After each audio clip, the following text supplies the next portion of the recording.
नमस्कार विद्यार्थी मित्रांनो, मी डॉक्टर श्याम कडूस पाटील, विषय विशेषज्ञ पशुवैद्यकशास्त्र म्हणून कृषी विज्ञान केंद्र यशवंतराव चव्हाण महाराष्ट्र मुक्त विद्यापीठामध्ये कार्यरत आहे। मित्रांनो, कृषी विज्ञान केंद्रातर्फे आपण बरेचसे यशवंतराव चव्हाण महाराष्ट्र मुक्त विद्यापीठाचे प्रोग्राम चालवतो। BSc ॲग्रीचे बरेचसे कोर्सेस आपण चालवतो। त्याच्यामध्ये कृषी व्यवसाय व्यवस्थापन हा एक कोर्स आहे आणि तो आपण वर्षभर विद्यार्थी मित्रांना कृषीमध्ये व्यवसायाचं व्यवस्थापन कसं करायचं किंवा कृषी किंवा जे अलाइड सब्जेक्ट आहेत, पशुवैद्यकशास्त्र किंवा आणखी रेशीम उद्योग, याच्यामध्ये आपण कसे व्यवसाय उभे करू शकू याच्याविषयी विद्यार्थ्यांना गाईड करत असतो। आज त्याचाच एक छोटासा भाग म्हणून आपण दुग्ध व्यवसाय ह्या विषयासंदर्भित थोडीशी चर्चा करणार आहोत आणि त्या संदर्भात आपल्याला किफायतशीर दुग्धोत्पादन कसं वाढवता येईल जनावरांकडून याच्याविषयी आपल्याला बोलायचं आहे। मित्रांनो, दुग्ध व्यवसाय हा तसा आपल्याला अजिबात नवा नाही। जुन्या काळापासून आपल्या वाडवडिलांकडे, आजोबांकडे गायी होत्या, म्हशी होत्या आणि दूध हा घटक आपल्या घरामध्ये उपलब्ध होता। परंतु कधी आपण ह्या व्यवसायाचा किंवा ह्या गोष्टीचा व्यवसाय म्हणून उपयोग केला नाही किंवा तसा संदर्भाने आपण विचार केला नाही। परंतु आज तुम्ही बघता, आज आपल्याकडे गेल्या 20-30 वर्षापासून याच्याकडे एक इंडस्ट्री म्हणून बघितलं जातं आणि बरेचसे शेतकरी एक इंडस्ट्रीच्या स्वरूपामध्ये दुधाचं उत्पादन करत असतात। अजूनही बरेचसे शेतकरी किंवा बराचसा भारतामधला भाग आहे की ज्याच्यामध्ये व्यवसाय म्हणून या गोष्टीकडे बघितलं जात नाही।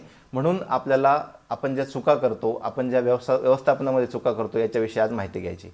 दुग्ध व्यवसायामध्ये मित्रांनो बरीचशी संधी आहे। म्हणजे साधारणपणे 250 ग्रॅम प्रति माणशी दूध आपण घेतलं पाहिजे दररोज, असं सायन्स आपल्याला सांगतं। परंतु तशी उपलब्धता आपल्याकडे नाही, किंबहुना लोकांमध्ये तेवढी जागृती नाही। म्हणून आपल्याला दुग्ध व्यवसाय वाढवण्यामध्ये, मार्केटमध्ये त्याचा खप होण्यामध्ये बरीचशी संधी उपलब्ध आहे। वाढली जी मागणी आहे दुधाची ती बऱ्यापैकी चांगल्या पद्धतीने वाढते आहे। दरवर्षी दुधाच्या भावामध्ये सुद्धा किंवा दुधाच्या अलाइड ज्या बिझनेस आहेत, दुधाचे जे पदार्थ आहेत त्याच्यामध्ये बऱ्यापैकी वाढती किंमत होत असते। त्याच्यामुळे ह्या व्यवसायामध्ये आपल्याला निश्चितच लक्ष देऊन आपल्याला पैसे कमवता येतील आणि आपलं आयुष्यमान सुधारता येईल। तर मित्रांनो, त्याच्या संदर्भात आपण थोडेसे बॅकग्राऊंडपासून जाऊ। आपल्याला पहिल्यांदा आव्हानं बघावं लागतील। म्हणजे कोणताही व्यवसाय सुरू करताना आपल्याला सुरुवातीला त्या व्यवसायामध्ये अडचणी काय येतील हा भाग महत्त्वाचा आपल्यासाठी आहे। आव्हानांमध्ये सगळ्यात महत्त्वाचं मी आव्हान तुम्हाला सांगेल की याच्याविषयीचं नॉलेज। आपण आज पर लिटर आपल्या दुधाचा जो खर्च आहे हा भरमसाठ आहे। तो पर लिटर खर्च आपल्याला दुधाचा कमी कसा करता येईल हे आपल्याला बघितलं पाहिजे। कारण विदेशामधलं जे दूध आहे ते आणि आपलं दूध ह्या दोघांची जर तुलना केली तर आपण पर लिटरवर जास्त खर्च करतोय आणि इझिली किंवा सहजरित्या आपण तो खर्च कमी करू शकतो। याच्या व्यतिरिक्त आपल्या दुधामध्ये बॅक्टेरियल काउंट फार मोठा आहे भारतामधल्या। तर तो बॅक्टेरियल काउंटसुद्धा आपण आपल्या चुकीच्या धोरणांमुळे वाढवलेला आहे। तो बॅक्टेरियल काउंट आपल्याला कमी करता आलं पाहिजे आणि सोप्या आणि सुंदर टेक्निक्स आहेत त्या बॅक्टेरियल काउंट कमी करण्याच्या, त्यासुद्धा आपल्याला जर समजल्या तर आपण त्याच्यातूनही मार्ग काढू शकू। आपल्याकडे भरपूर पशुधन आहे, परंतु पशुधनाची जी पर ॲनिमल कॅपॅसिटी आहे ती फार कमी आहे। म्हणजे जगामध्ये आपण पशुधनाच्या बाबतीत मे बी 1 नंबर 2 नंबर लागू, परंतु दुधाच्या बाबतीमध्ये जर तेवढ्या पशुधनाचा विचार केला तर मात्र आपण दुधाच्या बाबतीमध्ये कमी आहोत। किंबहुना सगळ्या पशुधनाचा विचार केला तर आपण दुधाच्या बाबतीमध्ये चांगले आहोत, परंतु पर लिटर कॅपॅसिटी किंवा पर ॲनिमलची कॅपॅसिटी आपली आहे ती फार कमी आहे। म्हणून आपल्याला ह्या गोष्टी आव्हानाच्या स्वरूपामध्ये घ्याव्या लागतील आणि आपल्याला थोडं याच्यावर काम करावं लागेल। आपल्याकडे आपण नोंदी ठेवत नाही मित्रांनो। नोंदी म्हणजे दुग्ध व्यवसायामध्ये एक व्यवसाय म्हणून आपण कधी नोंदी घेतल्या नाहीत, तर ह्या नोंदी ठेवणंही आपल्याला गरजेचं आहे। आता सुरुवात आपल्याला जर मॅनेजमेंटचा विषय घ्यायचा असेल तर आपल्याला सुरुवात गोठ्यापासून करावी लागेल। गोठा कसा असावा मित्रांनो? कुणालाही राहायचा असेल, म्हणजे आपला मनुष्य प्राणी असेल किंवा तुमचा ॲनिमल असेल, गाई असेल, म्हैस असेल, आपल्याला खेळती हवा तिथे ठेवणं फार गरजेचं आहे। पूर्वेकडून सकाळी ऊन आतमध्ये आलं पाहिजे। तुम्हाला मी फोटो दाखवतोय बघा। ऊन सकाळी पूर्वेकडून आतमध्ये आलं पाहिजे, पश्चिमेकडून दुपारनंतर ऊन आतमध्ये आलं पाहिजे, व्हेंटिलेशन व्यवस्थित पाहिजे, जेणेकरून जनावरांना वेगवेगळे आजार होणार नाहीत, त्यांची हवा खेळती राहील आणि त्याच्या परत पद्धती आहेत वेगवेगळ्या, तोंडाकडून तोंडाकडे आणि शिपटीकडून शिपटीकडे। शास्त्रीय गोठ्यांच्या वेगवेगळ्या पद्धती आहेत। म्हणजे जागा कशी असावी, जागा साधारणपणे जिथे मुरमाड आहे, जिथे पाण्याचा निचरा होऊ शकेल अशा स्वरूपाची आपल्याला जागा ठेवणं आवश्यक आहे। दलदलीची किंवा जिथे डास होतील अशी जागा आपल्याला नको आहे। किंबहुना जी आपली गोठ्याची जागा आहे तिथे मार्केट प्लेस आपल्याला जवळ असावी, तिथे रस्त्याची सोय असावी, जेणेकरून आपल्याला आपलं जे प्रोडक्शन आहे दुधाच्या स्वरूपामध्ये किंवा आणखी इतर शेणाच्या स्वरूपामध्ये जे असेल तर ते आपल्याला मार्केटला फास्ट पद्धतीने वाहतूक करून नेता येईल. तर ह्या गोष्टींची आपल्याला काळजी घ्यावी लागेल. मे बी सिटी असेल किंवा गाव असेल जिथं आपला गोठा आहे त्यापासून आपण साधारणपणे 1-2 किलोमीटर अंतरावर लांब असावं, जेणेकरून आपल्या गोठ्याचा त्रास किंवा त्या वासाचा त्रास आपल्या सिटीतील किंवा गावातल्या लोकांना होणार नाही आणि त्यांच्या तक्रारी येऊन परत भविष्यामध्ये आपल्याला त्याच्यापासून त्रास होणार नाही. शेण मलमूत्र याची योग्य विल्हेवाट आपल्याला लावता आली पाहिजे आणि साधारणपणे दक्षिण उत्तर बाजूने आपल्या भिंती असाव्यात आणि पूर्व पश्चिम बाजूने आपला ओपन स्पेस असावा, जेणेकरून मी तुम्हाला मगाशी बोललो की ऊन त्याच्यामध्ये येऊ शकेल. तर अशा पद्धतीने आपल्याला साधारणपणे गोठ्याची एक ढोबळमानाने कल्पना करता येईल. त्याची हाईट आपल्याला 10 ते 12 फूट सेंट्रलला ठेवणं गरजेचं आहे, जसं मी तुम्हाला आता काही फोटो दाखवत आहे. आणि साधारणपणे पाणी जे आहे जे जनावरांना पाहिजे, बऱ्याच शेतकऱ्यांचे किंवा विद्यार्थी मित्रांचे बऱ्याच वेळा आम्हाला प्रश्न येतात की जनावराला किती खाऊ घालावं, त्याच्याविषयी आपण पुढे बोलणारच आहोत, किती पाणी पाजावं. तर साधारणपणे पाणी पाजताना तुम्ही ॲडलिप पद्धतीने पाणी पाजावं जनावरांना, की त्याला जेवढं पाणी आहे त्याने तेवढं पिलं पाहिजे. आपली जबाबदारी एवढीच आहे की आपण त्याला मुबलक प्रमाणामध्ये गोठ्यामध्ये पाणी उपलब्ध करून द्यावं स्वच्छ पद्धतीचं. ठीक आहे. तर तो 5 लिटरही पिईल, 10 लिटरही पिईल, त्याची आपण काळजी फारशी करायची गरज नाही. तर साधारणपणे ह्या पद्धतीने आपल्याला गोठ्याचं स्पेसिंग असणं आवश्यक आहे. जशी गोठ्याची स्पेसिंग महत्त्वाची आहे, गोठ्याची जागा महत्त्वाची आहे, तशी जनावरांची जी आतमधली जागा आहे, त्याला उभं राहण्यासाठी जागा किंवा त्याला वैरण खाण्यासाठी जागा, ह्या ज्या महत्त्वाच्या बाबी आहेत त्याच्या बाबतीमध्ये सुद्धा आपल्याला एक चांगला विचार करावा लागेल.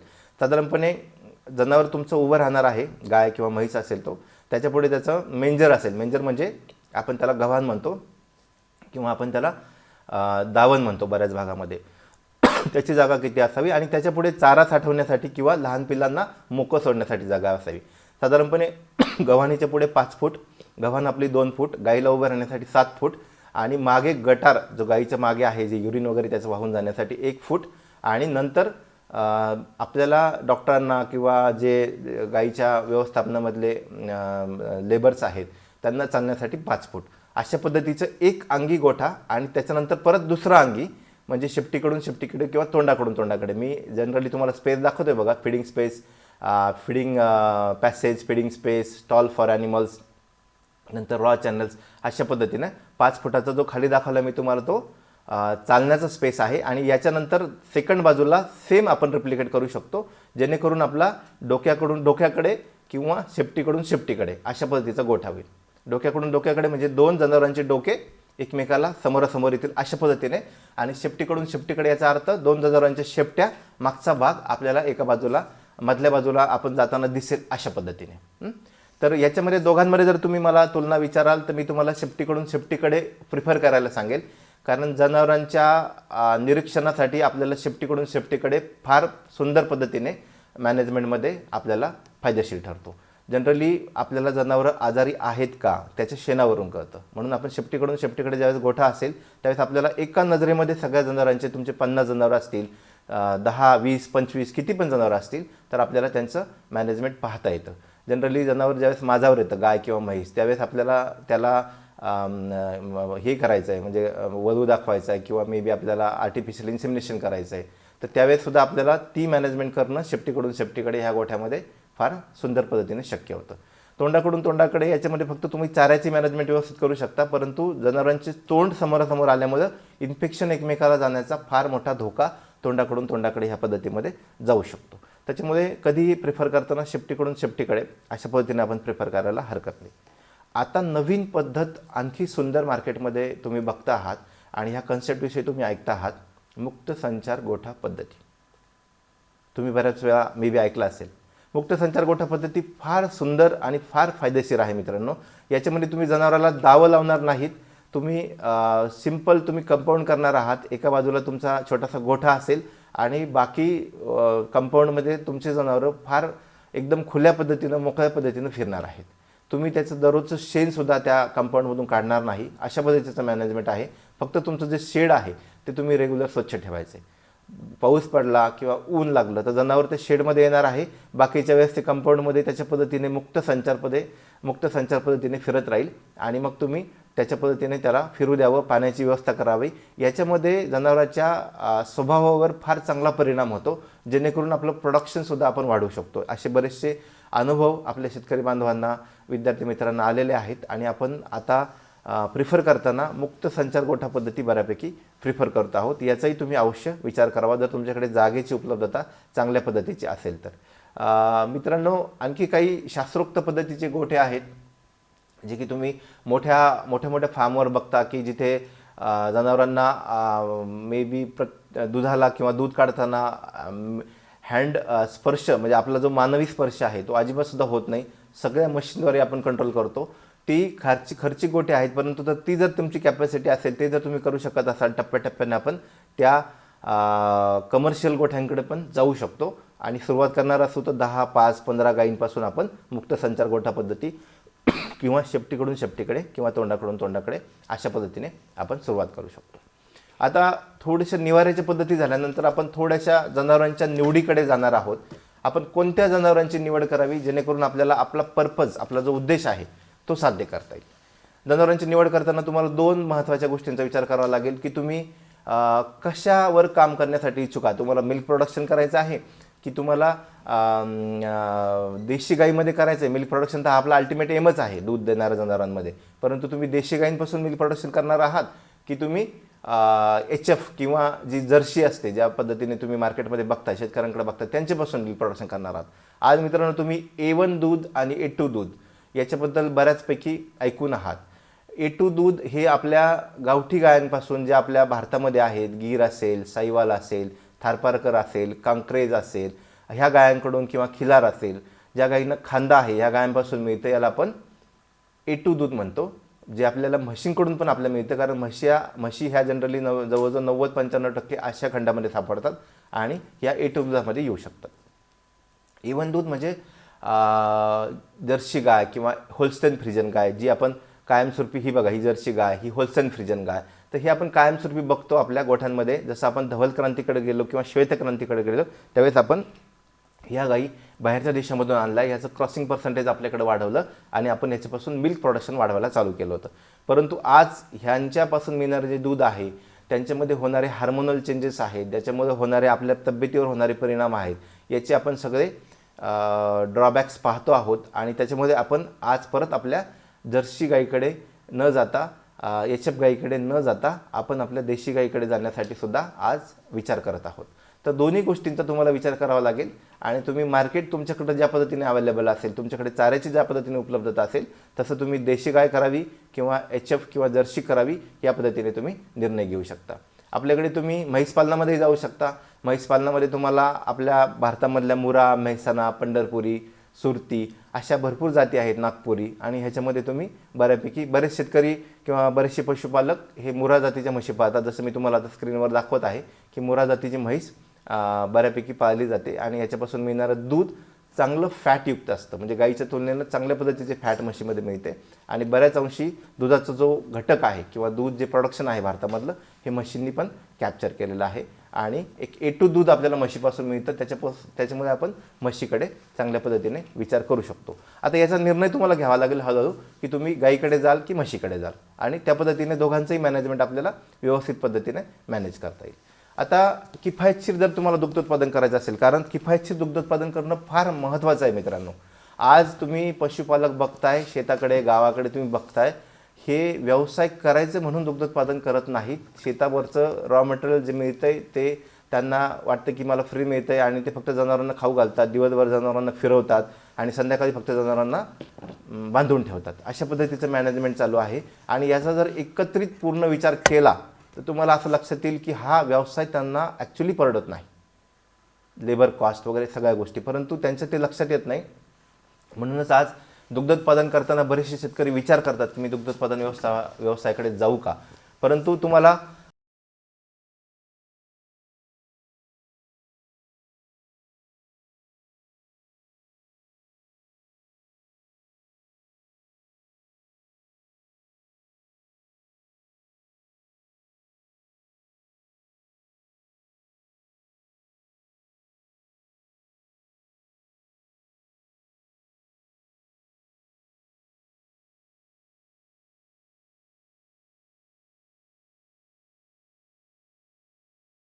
वर्षामध्ये एका गाईपासून एक वासरू तुम्हाला मिळतं आहे का? 9 महिन्याचा गाईचा गाभण काळ असतो, म्हशीचा 10 महिन्याचा गाभण काळ असतो. 2 महिने आपण गाईला किंवा म्हशीला भाकड काळामध्ये ठेवायचं आहे आणि साधारणपणे गाय किंवा म्हैस वेल्यापासून आपण 2.5 ते 3 महिन्यामध्ये परत तिला प्रेग्नंट करायचं आहे. अशा स्वरूपाचं आपलं मॅनेजमेंट होतं आहे का एका वर्षामध्ये? म्हणजे 12 महिन्यामध्ये गाईला एक वासरू झालं पाहिजे आणि 13 महिन्यामध्ये किंवा 13.5 महिन्यामध्ये म्हशीला एक वासरू झालं पाहिजे. अशा पद्धतीचं आपलं नियोजन आपल्या गोठ्यावर आहे का? आणि हे जर नियोजन तुम्ही करू शकत असाल तर मात्र तुम्ही ह्या व्यवसायामध्ये पुढे जाऊ शकता. परंतु हे जर नियोजन तुमच्याकडे होत नसेल आणि गाई म्हशी तुमच्या वर्षानुवर्ष 1 वर्ष 2 वर्ष जर खाली राहत असतील किंवा प्रेग्नंट होत नसतील किंवा वासरू तुम्हाला वर्षाला मिळत नसेल तर मात्र तुम्हाला हा व्यवसाय परवडणार नाही. आणि फक्त दुधासाठी किंवा ज्यावेळेस तुम्ही शेणासाठी विचार कराल तरीसुद्धा तुम्हाला हा व्यवसाय परवडणार नाही. कारण खाद्याचे खर्च भरपूर आहेत आणि खाद्य देताना मात्र तुम्हाला दररोज द्यावा लागेल, त्या पद्धतीने तुम्हाला उत्पादन मिळणार नाही. साधारणपणे घरचे जे माणसं आहेत त्यांचं जे लेबर कॉस्ट आपण पकडतो ते पकडून आपल्याला हा व्यवसाय परवडला पाहिजे. त्यामुळे आपल्याला किफायतशीर दुग्धोत्पादन कसं करता येईल याचा विचार करता आला पाहिजे. याच्या व्यतिरिक्त जवळजवळ 70 ते 75% खर्च तुमचा गोव्यवस्थापनामध्ये किंवा म्हैस व्यवस्थापनामध्ये खाद्यामध्ये होणार आहे. सगळ्यात महत्त्वाचा हा मुद्दा आहे. खाद्य व्यवस्थापन तुम्ही करू शकाल का? हिरवा चारा महत्त्वाचा आहे, वाळलेला चारा महत्त्वाचा आहे आणि पशुखाद्य आपल्याला देणं महत्त्वाचं आहे. किती द्यावा? शेतकऱ्यांचे बऱ्याच वेळा प्रश्न असतात, विद्यार्थी मित्रांचे बऱ्याच वेळा प्रश्न असतात. सायंटिस्ट ज्यावेळेस बोलतात किंवा तुम्ही एखाद्या सायंटिस्टला ज्यावेळेस विचाराल की मी गाईला किंवा म्हशीला किती खाऊ घालू, ते ड्राय मॅटरच्या संकल्पनेवर बोलतात. 2.5 ते 3% शुष्क आहार गाई म्हशीला द्यावा. आणि हा कन्सेप्ट तुम्हाला समजत नाही. शुष्क आहार म्हणजे काय कल्पना आहे?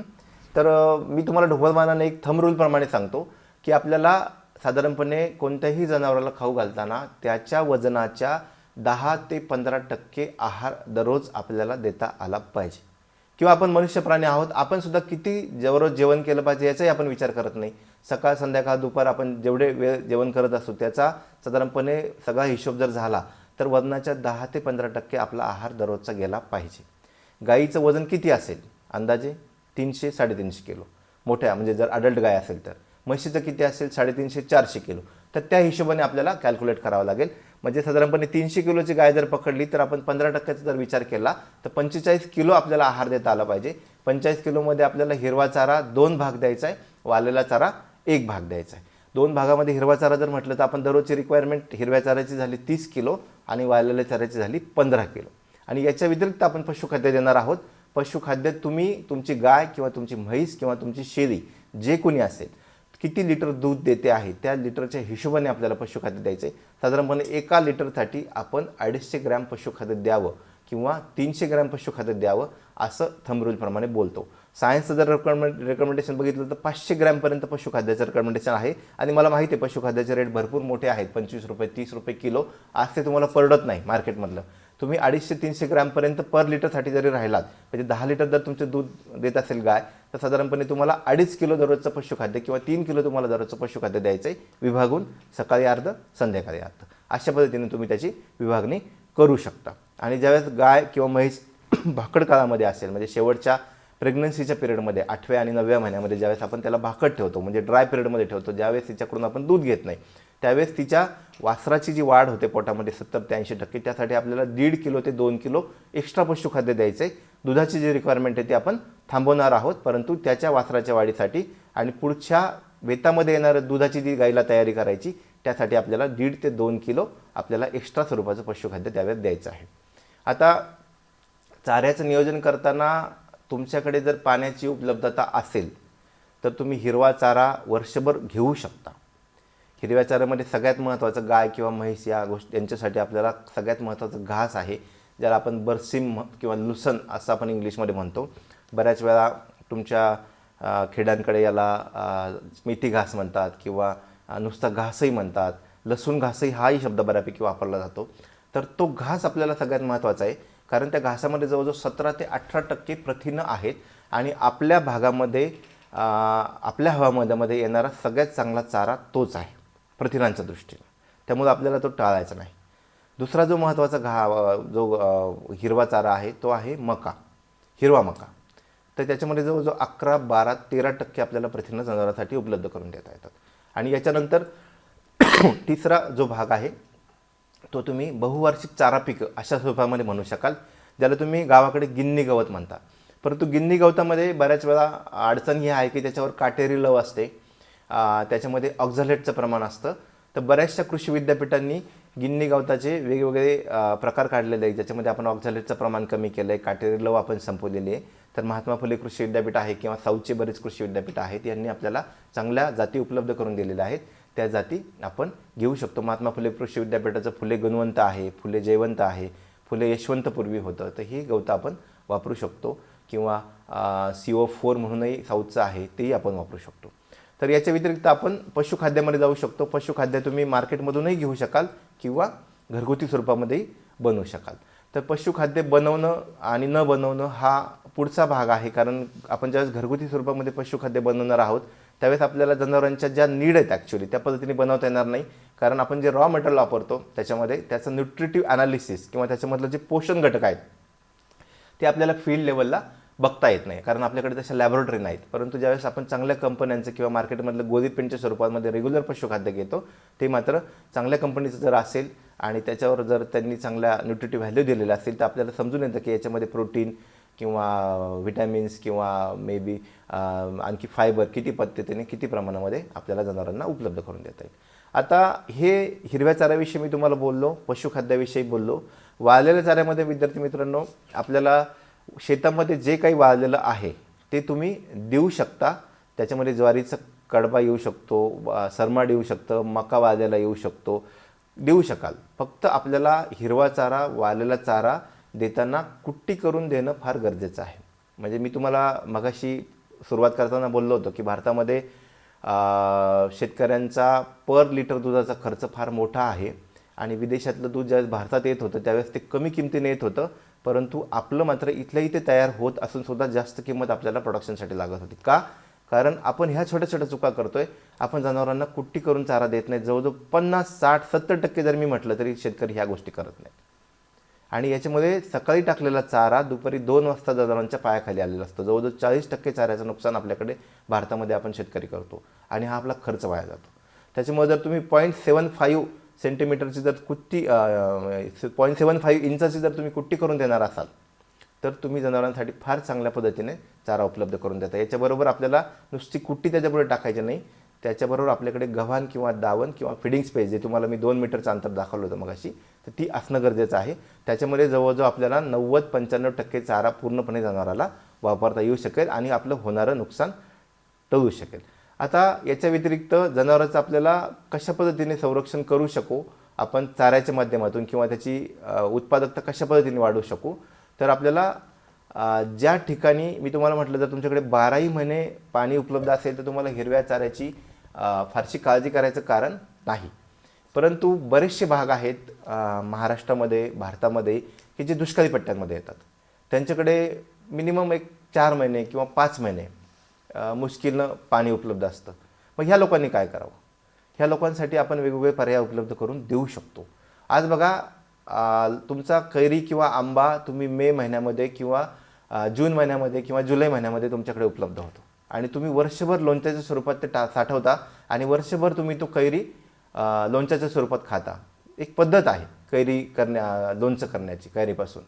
तर ती पद्धत आपण मुरवणं हा जो भाग आपण म्हणतो तो आपण हिरव्या चाऱ्याच्या बाबतीत वापरू शकतो, ज्याला आपण मुरघास अशा स्वरूपाचं नाव दिलेलं आहे. हिरव्या चाऱ्याचे सगळे गुणधर्म आपण वर्षभर साठवून ठेवू शकतो आणि आपण जनावराला ते उपलब्ध करून देऊ शकतो. याला आपण मुरघास म्हणतो. मुरघास करण्याच्या वेगवेगळ्या पद्धती आहेत, त्याच्याविषयी मी तुमच्याशी बोलणार आहे. फक्त मुरघास करताना आपल्याला त्याला हवा लागू देऊ नये हे सगळ्यात महत्त्वाचं बाब आपल्याला पाळता आली पाहिजे. जर तुम्ही त्या मुरघासाला जर हवा लागू दिली, त्याला जर ऑक्सिजन किंवा बाकी इतर हवेशी त्याचा संपर्क आला तर मात्र तिथे बुरशी तयार होणार आहे आणि बुरशी तयार झाल्यामुळे जनावराला ते घातक ठरणार आहे. त्याच्यामुळे त्याची पद्धत आहे ती आपल्याला थोडी पाळली तर आपण मुरघास आपण वर्षभर पुरू शकतो. म्हणजे तुमच्याकडे सपोज 10 जनावरं आहेत, 10 जनावराला तुम्हाला वर्षभर किती हिरवा चारा लागतो हे जर तुम्ही कॅल्क्युलेट केलं आणि त्या 4 महिन्यामध्ये ज्यावेळेस तुमच्याकडे पाणी आहे त्या 4 महिन्यामध्ये तेवढा हिरवा चारा तुम्ही तयार करून घेतला तर तो तुम्हाला मुरून ठेवता येतो. साधारणपणे वर्षभर मुरघास तुम्हाला तयार करायचा असेल तर 2-3 पद्धती आहेत. म्हणजे तुम्ही खड्डा पद्धतीमध्ये पण मुरघास बनवू शकता, तुम्ही असा ढीग लावून पण मुरघास बनवू शकता आणि आजकाल मुरघासच्या बॅग पण आपल्याकडे उपलब्ध आहेत. बॅगमध्ये सुद्धा आपण मुरघास बनवू शकतो.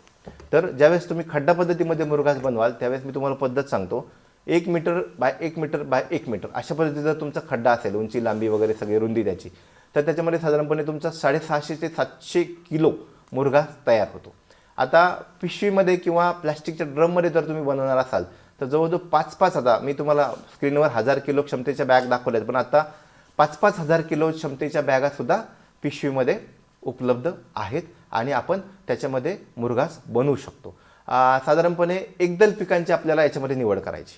एकदल पिकं म्हणजे काय? एक दल असलेलं पिकं, त्याच्यामध्ये कर्बोदकं सगळ्यात जास्त आहेत, साखरेचं प्रमाण चांगलं आहे, त्याच्यामुळे त्याचा मुरघास आपल्याला चांगल्या पद्धतीने तयार होतो. 50% ज्यावेळेस तुमचे पिकं फुलरत असतात, म्हणजे मक्याचं पीक असेल, 50% ज्यावेळेस फुलरत असेल त्यावेळेस आपल्याला त्या पिकाची कापणी करायची. याच्या व्यतिरिक्त आपण ज्वारी घेऊ शकतो, बाजरी घेऊ शकतो. ते तुम्हाला मी बहुवार्षिक चारा पिकं सांगितले ते पण आपण याच्यामध्ये मुरघासाठी बनवू शकतो. परंतु मका पीक मुरघासाठी सगळ्यात उत्तम आहे. जनरली बऱ्यापैकी 80-90% शेतकरी जे मुरघास बनवतात हे मका पिकाचंच बनवतात. साधारणपणे 50 ते 60 दिवस लागवडीनंतर कापणीसाठी हे पीक येतं आपल्या मुरघासासाठी आणि 2 ते 3 सेंटीमीटरचे आपल्याला तुकडे त्याचे करायचे. 1 टन ज्यावेळेस तुम्ही चारा घ्याल मुरघास बनवण्यासाठी त्यावेळेस आपल्याला काय काय द्रावण त्याच्यावर टाकायचे आहे. मुरघासाचे कल्चर पण आपल्याला रेडीमेड मार्केटमध्ये मिळतात, ते जर उपलब्ध असतील चांगल्या क्वालिटीचे तर आपण रेडीमेड टाकू शकतो. आणि सपोज आपल्याला ते उपलब्ध नाही मिळाले, तुमच्या एरियामध्ये नसतील अवेलेबल, तर तुम्ही 1 टन चारा घ्या, 1 किलो मिठाचं पाणी करायचं आपल्याला, त्याच्यामध्ये 2 किलो आपल्याला गूळ टाकायचा आहे, 1 किलो आपल्याला दह्याचं मिश्रण टाकायचं जे मी तुम्हाला स्क्रीनवर दाखवत आहे, आणि ते एकत्र करून चाऱ्याचे थरवर थर आपल्याला द्यायचे. जसं वरच्या स्क्रीनवर तुम्हाला फोटोमध्ये पण त्याच्या स्टेजेस दाखवलेले आहेत, आणि ते थर दाबून त्याच्यावर प्रत्येक थरावर आपल्याला हे मिश्रण टाकत चालायचे. प्रत्येक वेळेस आपल्याला ते थर दाबायचेत. आणि ज्यावेळेस आपली जी खड्डा असेल किंवा आपला टाकी असेल किंवा आपलं ज्याच्यामध्ये आपण मुरघास बनवतोय ती पूर्ण हवा बंद करून बंद करायची. साधारणपणे 45 ते 60 दिवस आपण हवा बंद ठेवणार आहोत. आणि 45 ते 60 दिवसानंतर आपल्याला पिवळसर रंगाचा आंबट गोड वासाचा मुरघास आपल्याला त्या टाकीमध्ये किंवा त्या खड्ड्यामध्ये मिळणार आहे.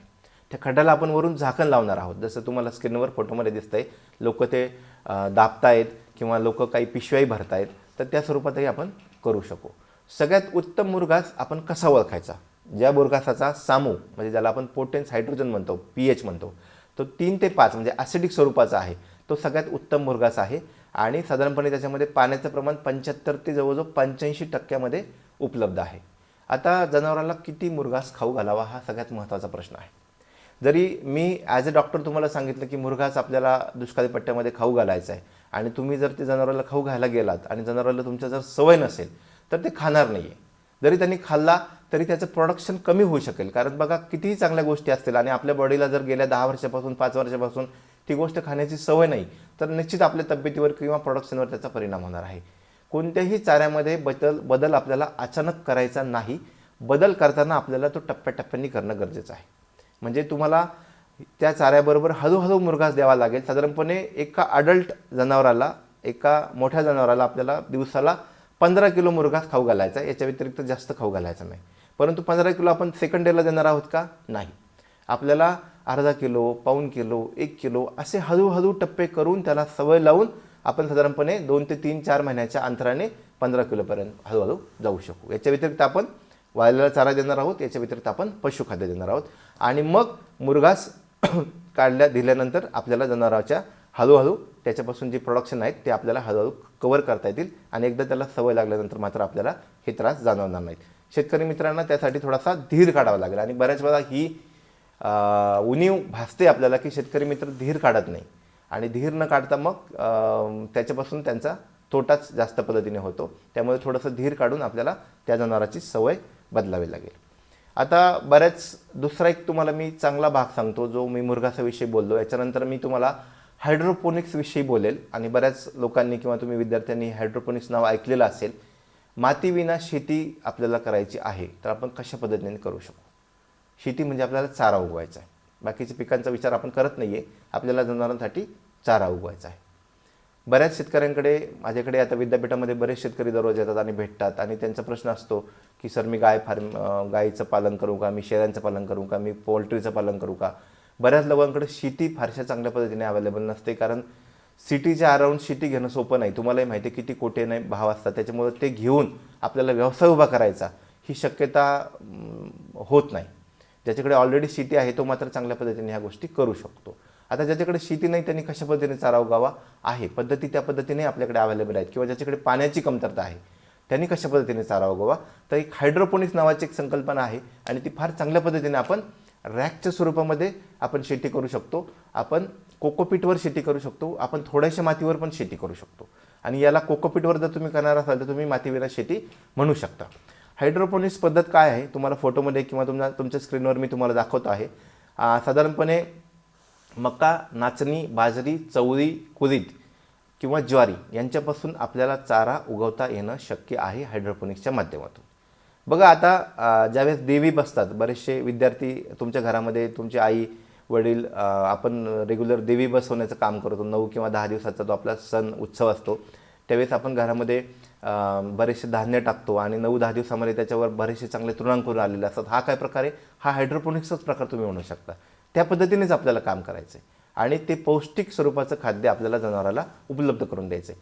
तुम्हाला जे मका, नाचणी, बाजरी, चवळी, कोळी सांगितलं याच्यापैकी बरेचसे शेतकरी इथेही मकाच प्रेफर करतात, कारण मका पिकवाची उगवण क्षमता हायड्रोपोनिक्सच्या माध्यमातून जवळजवळ 80% आहे, जी बाकी इतर पिकांची आपल्याला तेवढ्या पद्धतीने चांगली भेटत नाही. आता साधारणपणे जे तुम्ही बी घ्याल, मक्याचं सपोज तुम्ही घ्याल तर 24 तास आपल्याला पाण्यामध्ये भिजवायचं आहे, जसं मी तुम्हाला फोटोमध्ये दाखवलेलं आहे. ज्यूटच्या बारदाण्यामध्ये परत ते 24 तास भिजवल्यानंतर 24 तास आपल्याला बारदाण्याच्या पोत्यामध्ये आपल्याला ठेवायचं आहे, जेणेकरून त्याला थोडे थोडे मोड येतील.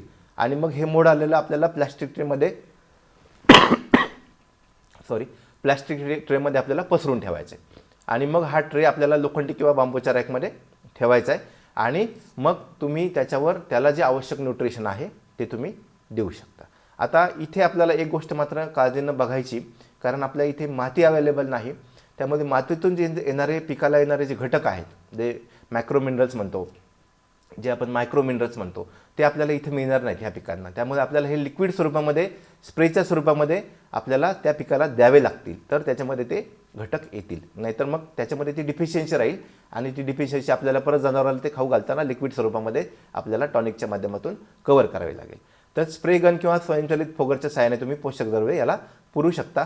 अत्यंत कमी पाण्यामध्ये तुषार सिंचनाच्या पद्धतीतून किंवा ठिबक किंवा तुषार सिंचनाच्या पद्धतीतून तुम्ही 10 दिवसांमध्ये 1 किलो बियापासून साधारणपणे 8 किलो चारा बनवू शकता. आणि तुमच्याकडे किती जनावरं आहेत, दररोज त्याची हिरव्या चाऱ्याची किती गरज आहे याचं कॅल्क्युलेशन करून त्या पद्धतीने तुम्ही हायड्रोपोनिक्सचे ट्रे लावू शकता आणि तुम्ही ह्या हायड्रोपोनिक्सचा उपयोग तुम्ही हिरवा चारा म्हणून करू शकता.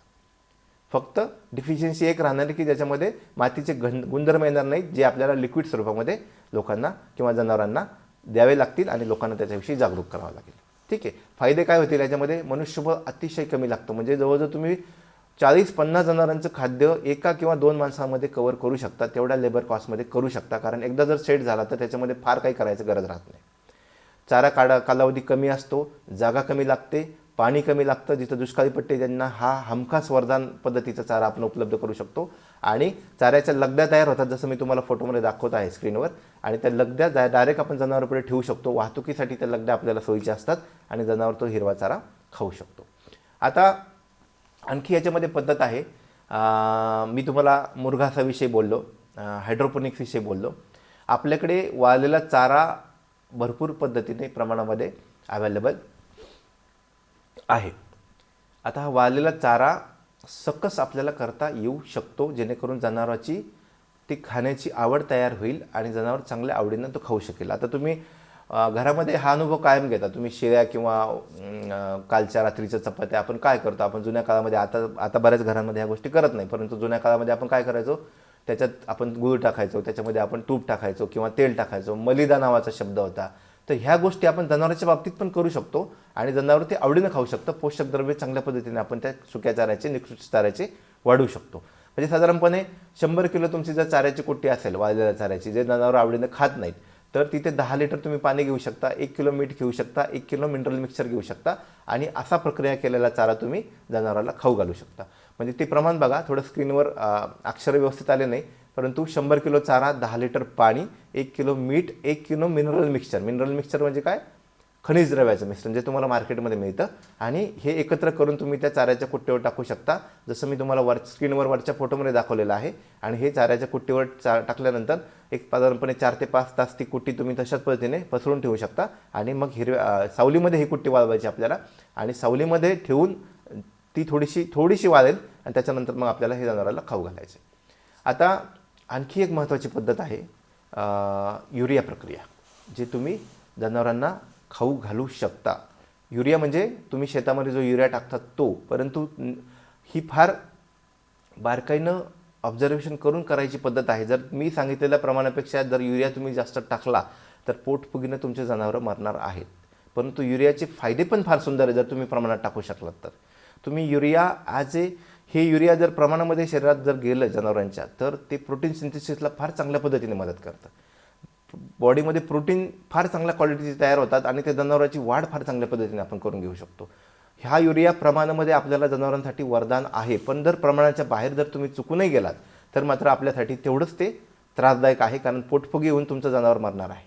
त्याच्यामुळे किती प्रमाण आहे याची काळजी घ्या, आणि त्या प्रमाणाच्या वर आपल्याला जायचं नाही. आणि तुम्हाला जर प्रमाण मोजता येत नसेल तर ह्या प्रक्रियेचं तुम्ही नादी न लागणं सगळ्यात चांगलं.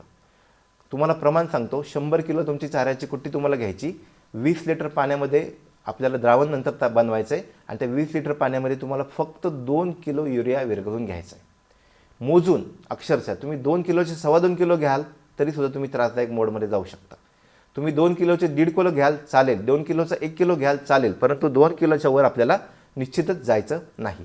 आता हे जे पाण्याचं आणि युरियाचं मिश्रण आहे ते त्या मिश्रणामध्ये आपल्याला 1 किलो मीठ टाकायचं आहे, आणि त्याच्यामध्ये 1 किलो गूळ टाकायचा आहे, आणि हे सगळं फरशीवर पसरून चाऱ्याची कुट्टी त्याच्यावर टाकून एकत्र करायचं सगळं मिश्रण वगैरे. त्याच्यावर शाळ मिश्रण आपल्याला फवारायचं आहे, आणि हा चारा आणि हे मिश्रण सगळं एकत्र केलेलं आपल्याला ज्या मुरघासाच्या बॅग आपण बघितल्या होत्या, म्हणजे 50 किलोच्या बॅग होत्या, 100 किलो, 1000 किलो, 5000 किलोच्या बॅगपर्यंत मी तुम्हाला सांगितलं, तर ह्या बॅगमध्ये हे मिश्रण आपल्याला बंद करायचं आहे. 21 दिवस आपण बंद करून ठेवू शकू, तिथेही आपल्याला हवा लागू द्यायचं नाही त्याला.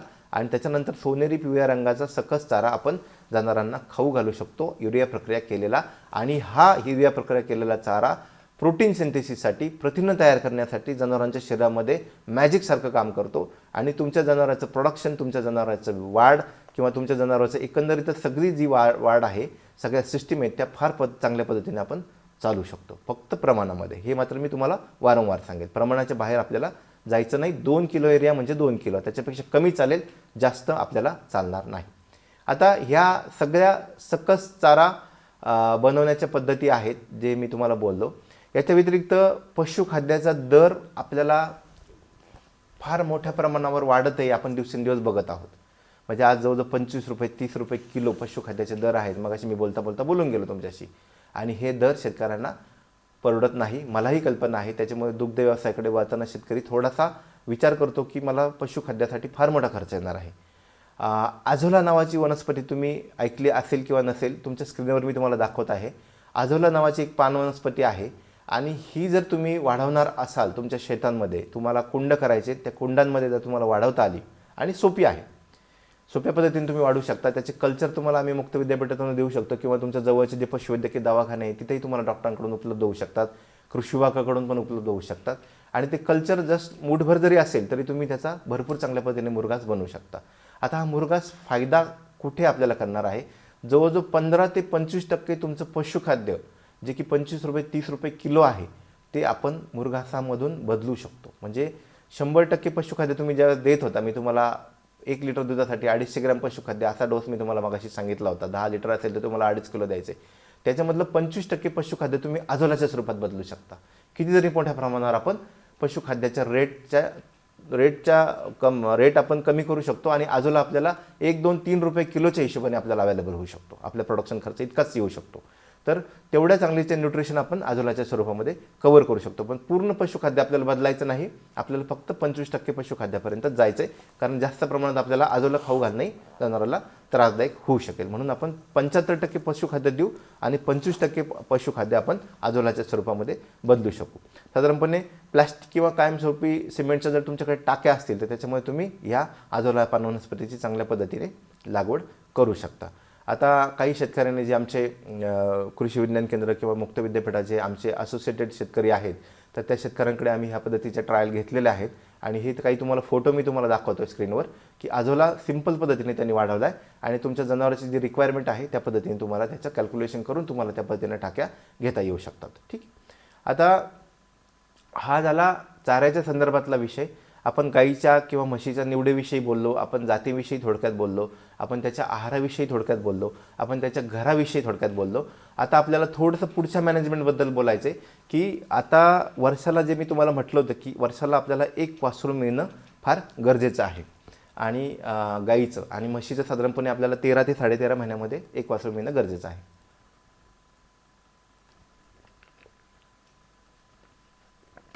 असं वासरू आपल्याला मिळाल्यानंतर आपण त्याची कशा पद्धतीने काळजी घ्यावी हा महत्त्वाचा आपल्यासाठी विषय आहे.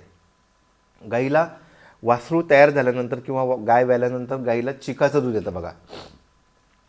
आता बऱ्याचशा भागामध्ये आदिवासी एरियामध्ये किंवा आम्ही बऱ्याचशा भागामध्ये जे गेल्यानंतर आम्हाला असं जाणवतं की हे चिकाचं दूध लोक त्या वासराला पाजत नाही. आपण आपल्यासाठी मात्र घेतो, खरवस बनवतो, परंतु ते चिकाचं दूध पहिला हक्क त्या चिकाच्या दुधावर आपल्याला वासराचा आहे कारण त्या चिकाच्या दुधामध्ये त्याला आयुष्यभर पुरतील एवढ्या अँटीबॉडीज आहेत. त्याच्यामुळं ते त्याला देणं फार महत्त्वाचं आहे. किती द्यायचं? साधारणपणे मी मगाशी तुम्हाला ठोकताना सांगितलं आहे, थंब रूल मी तुम्हाला बोललो होतो, कोणत्याही जनावराला खाद्य देताना त्याच्या वजनाच्या 10 ते 15% खाद्य आपल्याला द्यायचं आहे. वासराचं किती वजन असेल अंदाज करा, त्याच्या वजनाच्या 10% ते 15% आपल्याला चीक द्यायचं आहे. त्याच्या जर जास्त आपण चीक देणार असतो तर मात्र त्याला ते त्रासदायक होईल.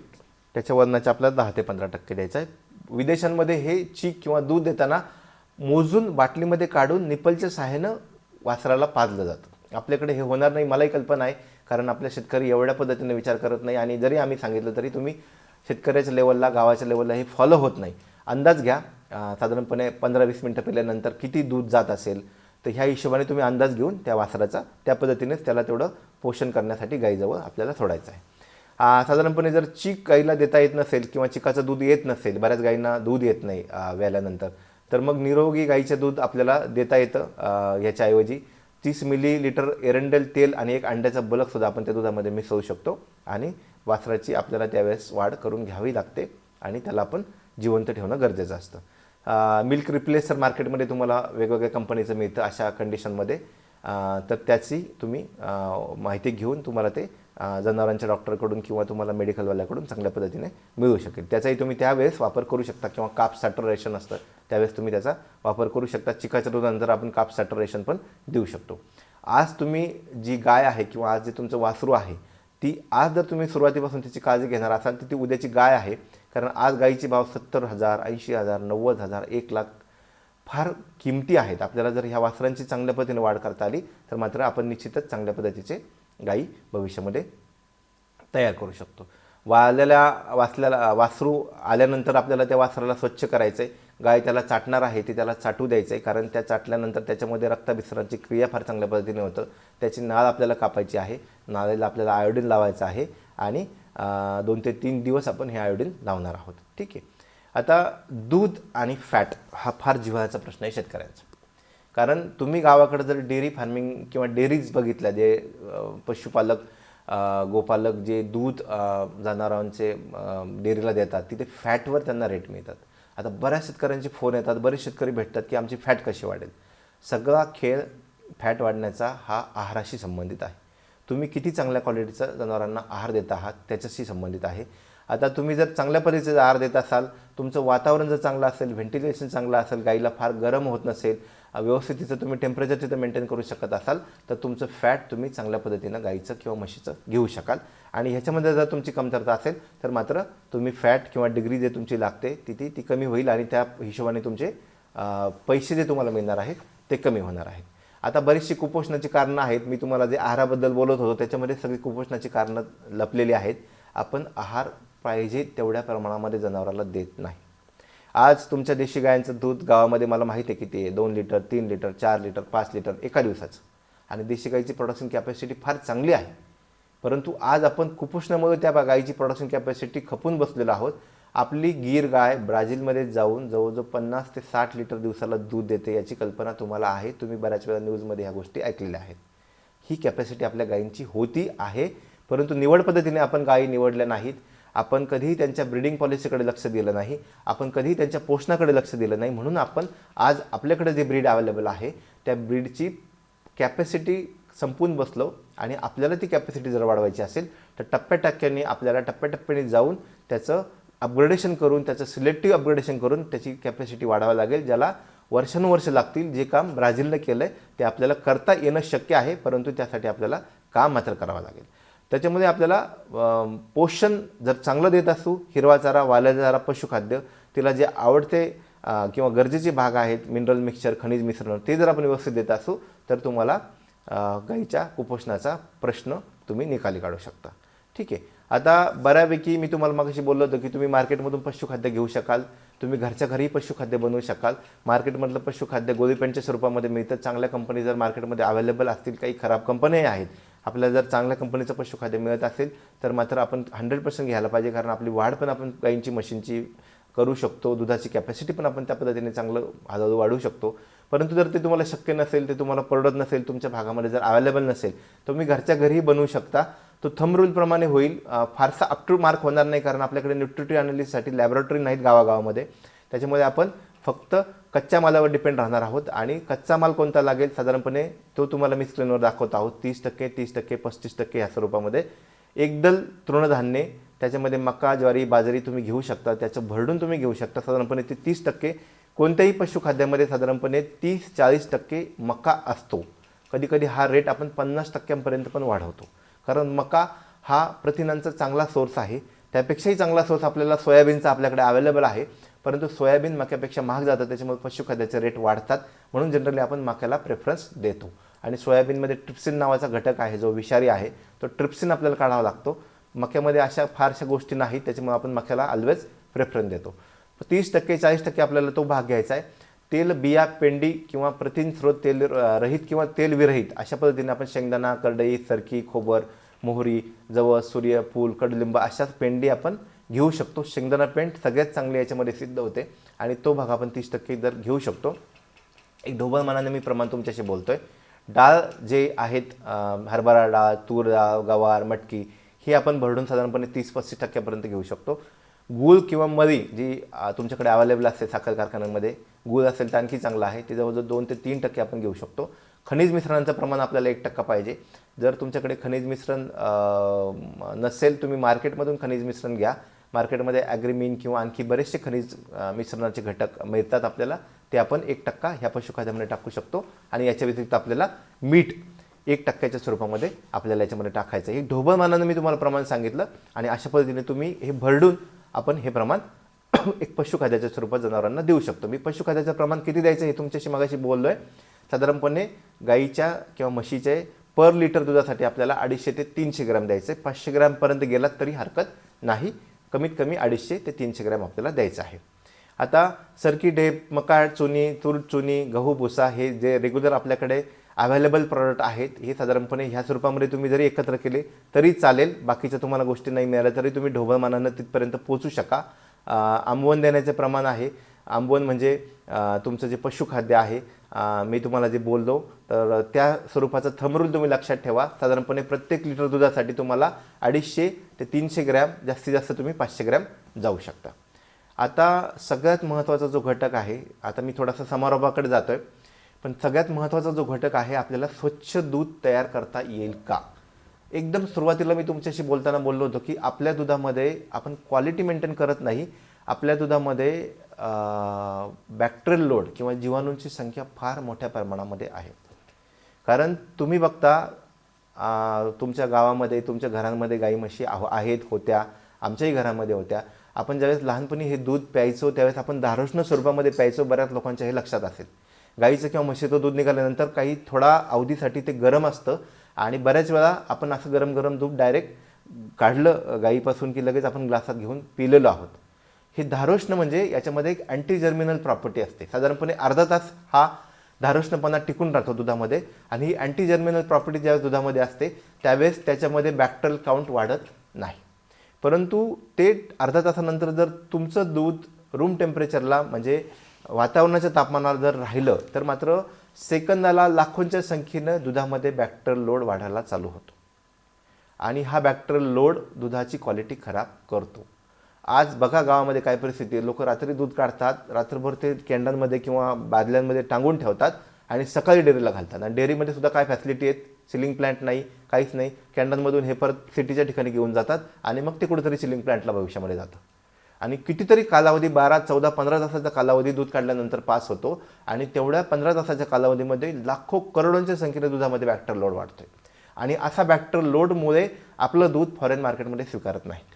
फॉरेनचं दूध आपल्याकडे येऊ शकतं, पण आपलं दूध तुम्ही विकून दाखवा बाहेरच्या देशांमध्ये. तुम्ही कधी पेपरमध्ये न्यूजमध्ये वाचलंय का की आपलं दूध एक्सपोर्ट झालं? कधीच होत नाही.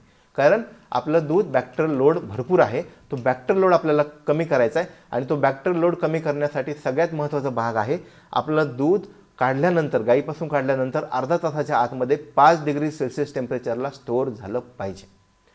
फ्रीजचं जे खालचं टेम्परेचर आहे ते 5 डिग्री सेल्सिअस टेम्परेचरला असतं आणि त्या टेम्परेचरला जर तुम्ही स्टोअर करू शकलात तर मात्र तुम्ही बॅक्टेरियल लोड थांबवू शकता आणि तो बॅक्टेरियल लोड थांबवल्यामुळं आपल्या दुधाची क्वालिटी फार चांगली वाढणार आहे. याच्यावर आपल्याला फार ताकदीने विचार करणं गरजेचं आहे. आज गावांमध्ये, तुमच्या बऱ्याचशा गावांमध्ये बऱ्याचशा दूध संघांनी बल्क कूलर बसवलेला आहे. त्यांचा उद्देश हाच आहे की बल्क कूलरमध्ये चिलिंग होईल, दुधाचं गावातल्या लेव्हलला होईल, 5 डिग्री सेल्सिअस टेम्परेचरला दूध जाईल. परंतु तरीसुद्धा शेतकऱ्यांकडून चुका काय होतात, दूध काढल्यानंतर अर्धा तासाच्या आतमध्ये त्या बल्क कूलरला जात नाही. तिथेही दुधात लोकांचा 2 ते 3 तास टाईमपास होतोय आणि तिथे आपलं दूध आणखी खराब करून आपण बसतो आहोत. आता दूध हाताने काढा, स्वच्छ जर हात असतील, स्वच्छ दूध उत्पादनामध्ये तर चांगली गोष्ट आहे. तुमचे इन्फेक्टेड हात असतील तर मात्र वापरू नका. मशीन मिल्किंग तुम्ही ऑलवेज प्रेफर करू शकता. फक्त याच्यामध्ये आपल्याला मशीन स्वच्छ धुणं गरजेचं आहे. दूध काढण्याच्या वेगवेगळ्या पद्धती आहेत. म्हणजे तुम्ही अंगठा लावून काढता, त्याला आपण नकलिंग म्हणतो. तुम्ही स्ट्रिप्स पद्धतीने काढता, त्याला आपण स्ट्रिपिंग म्हणतो. किंवा फुल हँड मिल्किंगने काढता, त्याला आपण पूर्ण हाताने दूध काढण्याची पद्धत म्हणतो. जर हाताने काढत असाल तर पूर्ण हाताने काढणं सगळ्यात चांगलं, कारण गाईच्या सडाला, म्हशीच्या सडाला त्याच्यामुळे इजा होणार नाही. नाहीतर तुम्ही फुल हँड पद्धतीने मशीनपासून दूध काढू शकता. मशीन कशा पद्धतीने असते, डबल बकेट, सिंगल बकेट, अशी त्याची कॅपॅसिटी मार्केटमध्ये आपल्याला पाहिजे त्या पद्धतीने मिळू शकते. मशीनचे सडांमध्ये आपण मशीन बसवतो आणि एक फुल हँड पद्धतीने त्याचं मिल्किंग आपल्याला मिळतं. फक्त मशीन आपल्याला स्वच्छ धुणं फार गरजेचं आहे. ह्या ब्राझीलची गाय, मी तुम्हाला बोलता बोलता मग अशी जे बोललो होतं, जवळजवळ 62 लिटर पर डे इतकी कॅपॅसिटी त्यांनी आपल्या गीर गायची बनवली आहे. अशा पद्धतीने आपण तिथपर्यंत दूध प्रोडक्शन आपलं नेऊ शकतो. मित्रांनो, आपल्या दूध व्यवसायामध्ये आपल्याला करण्यासारखं भरपूर आहे. आपल्याला भरपूर चांगली आव्हानं आपल्यासमोर असतानासुद्धा शेतकऱ्यांनी त्याच्यावर मात करून हा व्यवसाय आजपर्यंत भरभराटीला आणला आहे. त्याच्यातून बरेचसे बाय प्रॉडक्ट बनवून शेतकरी एक वेगवेगळ्या व्यवसायांकडे वळालेले आहेत. दुधापासून पनीर, दूध, दही किंवा वेगवेगळे मिल्क प्रॉडक्ट, बासुंदी किंवा चीज, हे पदार्थ आपण बनवत आहोत. असेही भरपूर शेतकरी आपल्याकडे आहेत. त्याच्यामुळे ह्या व्यवसायाला कायमस्वरूपी मागणी आहे. हा व्यवसाय कायमस्वरूपी आपल्या भारतामध्ये किंवा जगामध्ये चालणार आहे. याच्यामध्ये कधीही मार्केट कोलॅप्स होणार नाही. त्याच्यामुळे हा व्यवसाय तुम्ही 100% ग्रीन पद्धतीने आपल्याला उत्पन्न देणार आहे. फक्त आपल्याला गरज आहे वैज्ञानिक कसोटीवर उतरण्याची. आपण ज्या छोट्या छोट्या चुका करतो आहोत त्या चुका आपल्याला सुधारण्याची आणि स्वच्छ दूध उत्पादन करून आपलं किपिंग क्वालिटी किती चांगल्या पद्धतीने चांगली ठेवू शकतो हे बघण्याची. हे जर तुम्ही सगळं करू शकलात आणि तर तुम्ही मात्र ह्या व्यवसायामध्ये फार चांगल्या पद्धतीने उत्पन्न घेऊ शकता. आपण यशवंतराव चव्हाण महाराष्ट्र मुक्त विद्यापीठामध्ये याचे प्रशिक्षण कार्यक्रम घेतो, 5 डेजचे, 10 डेजचे. तुम्ही कधीही विद्यापीठाकडे संपर्क साधू शकता. विद्यापीठाचे फोन नंबर तुमच्याकडे उपलब्ध आहेत, तुम्ही त्याच्यावर विचारू शकता आणि आमच्या प्रशिक्षणांनाही तुम्ही येऊ शकता. आम्ही त्यासाठी तुमची राहण्याची आणि सगळी सोय इथे विद्यापीठात करू शकतो आणि त्यातून तुम्ही एक दुग्ध व्यवसायासाठी एक चांगल्या पद्धतीचं प्रशिक्षण घेऊन विद्यापीठाचं प्रशिक्षण प्रमाणपत्र प्राप्त करून तुम्ही तुमचा व्यवसाय चांगल्या पद्धतीने वाढवू शकता आणि तुमच्या ह्या व्यवसायासाठी, तुमच्या भविष्यातल्या दुग्ध व्यवसायातील वाटचालीसाठी माझ्याकडून, यशवंतराव चव्हाण महाराष्ट्र मुक्त विद्यापीठाकडून तुम्हाला कायम शुभेच्छा आहेत. धन्यवाद.